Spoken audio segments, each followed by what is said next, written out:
Hey guys, this is Love and Hip Hop Atlanta, season whatever, episode 2. It's starting with the days of me and Nico and the stupid ass sex tape, which was boring at tag. Yeah, I seen it. It was boring. Didn't excite me. Didn't do nothing for me. Sorry. No. It's wise.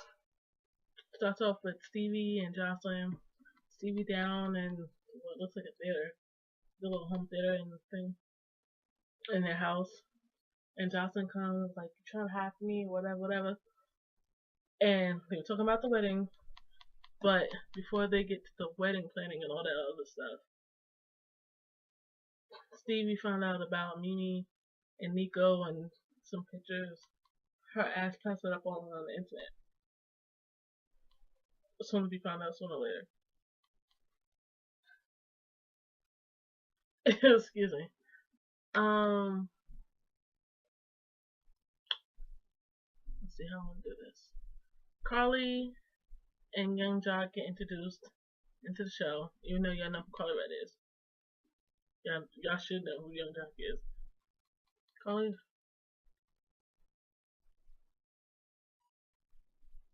some crawl on my window, it's a little net. Anyways, um, Carly Red is doing her little movie. And then she goes to talk to Young Jock about moving in with him because she don't really trust him. She don't trust my man. Okay. Um,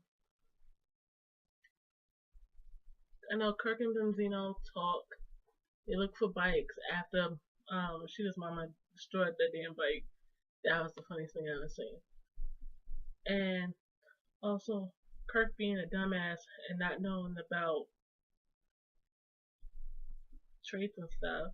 You know, he like them dumbass people in Maury. It's not my baby. He don't look like me. He don't look like me. He light skinned. You know, I'm sure if you look at Rashida's mama, you look at her, and you go further down the line of her family, there's some light skinned in this somewhere. Dumbass. So yeah, I'm about to say Kurt. Carter is not going to not have your skin tone, boo boo. Yes, he's gonna look like Rashida. Not all babies gonna look like the father. If you go by me and my sister, anybody who knows my father and my mother, they always say I look like my father and my sister looks like my mother. We have my mother's skin complexion, but I look like my father. Okay. And my father look like very white. Um Scrappy. Scrappy talks to his mama and says it's gonna be a civil war if she don't back off. And she's talking about how she wants to hover and that you should date other people and stuff, whatever. Mama D, go somewhere. Go sail somewhere. Go pretend you in your damn castle somewhere. Ugh, go somewhere. Damn. He's a grown ass man. If he wants to date this one chick, let him date this one chick. If he wants to date other women and it's not to your approval, who the fuck cares? The one gets on my nerves. I know Scrappy goes talks to Erica, his baby mother, and talking about whether she's in love or he's in love. He's saying he happy if she happy. All he worrying about is Amani happy and blah blah. And he's avoiding the whole question of whether he's in love with Bambi or not. And then it finally hits him when he realized Erica's done moved on and is in love with or falling in love with her man. So now he realized.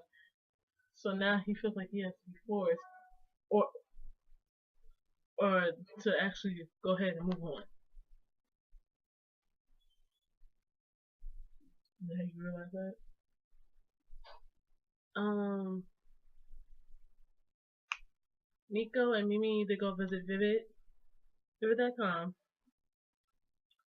Well, Vivid, the place that that does the sex tapes of other celebrities like rated them as the rest, as they said. And they go ahead and sign this contract, and she's sitting there being all depressed and upset because she was worried about her daughter and all this other bullshit. But you wasn't worried about your daughter when you was taping it. You wasn't worried about your daughter when you signed it. You just thought about making a profit like your motherfucking boyfriend Nico, who wasn't thinking about your ass or your daughter at that time. You dumb bitch. So stop saying I have a 3-year-old daughter. I have a 3-year-old daughter. You wasn't worried about her, so hush that mouth. Now you worried about her because now you can make paper off of it, off your little 6 tape to get her off to college. Now you think about it? Alright.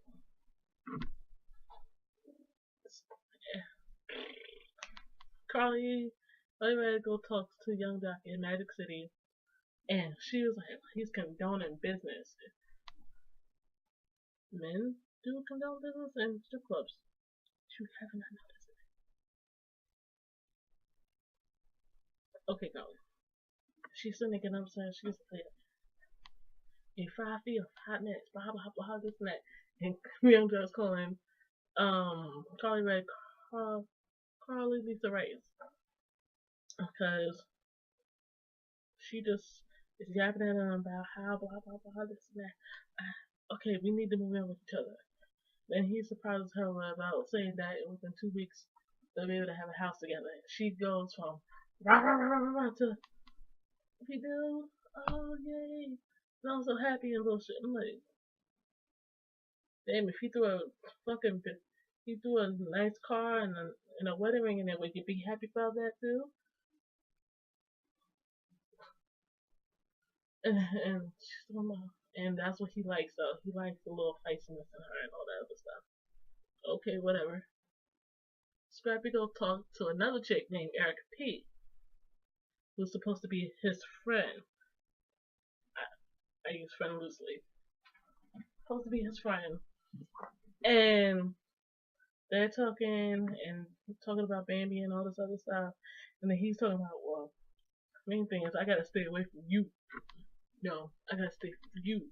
And when you in love with a person, make sure that's your best friend, that you trust somebody. But also, I gotta stay away from you.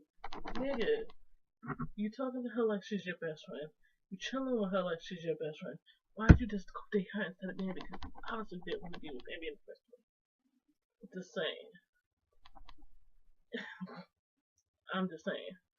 Um, after Scrappy done talks to all his 3 chicks, um, let's see. Kirk does the DNA test on the baby. Kirk and his book that head ass punch Moranis Adam's apple. Because it's again, because everybody keeps telling her, oh, she just look like he just spit him out. And also because Rashida's mama said, well, oh, he got my genes. You want to go do a test. Get the fuck out. Just get the fuck out. Yeah. He does his test. Erica, Ariane, and Mimi, they talk about what happened at the birthday party and how Jocelyn got mad and how she didn't know her wedding date and how that when they brought up the certificate for marriage certificate, Mimi was like, well, that's public records, and if they were married and all of a sudden if they had that, they would have been on Instagram taking pictures and all that other bullshit. Then they asked about the naked pictures. Mimi tells them about the contract she signed, and Erica was like, oh, what about you? Like, you have a daughter, what about her? And Ariana was like, well, now you're a porn star. And also that ain't nobody leaked that shit. We all know Nico leaked that shit. Obviously, we all know he did because he had no remorse. He wasn't angry. He don't care about you. He cared about himself. But obviously, he cared. If he cared about you, he wouldn't have leaked that shit to Stevie when I get there. Okay. So she was like, wow, what about her? She was like, I thought about it and had a business mind and decided to to sign this contract and get her and profit off it and send her to motherfucking college and all this other bullshit. You wouldn't think about her. You wouldn't think about her. Stevie J goes to Gollum, Nico Gollum, from the Hobbit, Gollum, and they trying to fight each other, but the security guards were there. But if Stevie J really wanted to fight him, he was trying to get to him anyway. But Nico did some bitch ass shit and tried to kick him. Oh, Stevie J would have grabbed that motherfucking foot and pulled his ass down. What you gonna do now, bitch? You done fell. Sorry. And talking about, oh, you 1.3 million debt, and that's from just one child. Oh, well, you living with Mimi, boo, in her apartment. They live in a mansion, you live in an apartment. Shush. I say I'm a lot. I'm sorry. Let's see this. After all that, it ended with. What did it end with? Oh yeah, that's right. Mimi and Stevie, they had a whole conversation about how the pictures got leaked and all this other stuff, and then he was like, "Wow, that could be arranged. Like, Ava could live with us." And Mimi was like, "How? You have to prove that I'm fit. I can prove that right now. Actually, she can prove that for you too, because you live with a stripper. You're married to a stripper. You're married to a stripper, and also you have a sex tape. She has a sex tape too. Yeah, either one of y'all would have probably settled to not be unfit. So, shush. I think that's it from within that whole episode. Otherwise, Mimi laughed and gave him the middle finger and all this other bullshit. Other than that, the next season shows where Mimi finds out that Go and Nico um told Stevie J about the mixtape, sex tape, and some other shit. Bambi goes take the pregnancy test. So within all that, yeah, that's pretty much Love and Hip Hop Atlanta. Bye guys.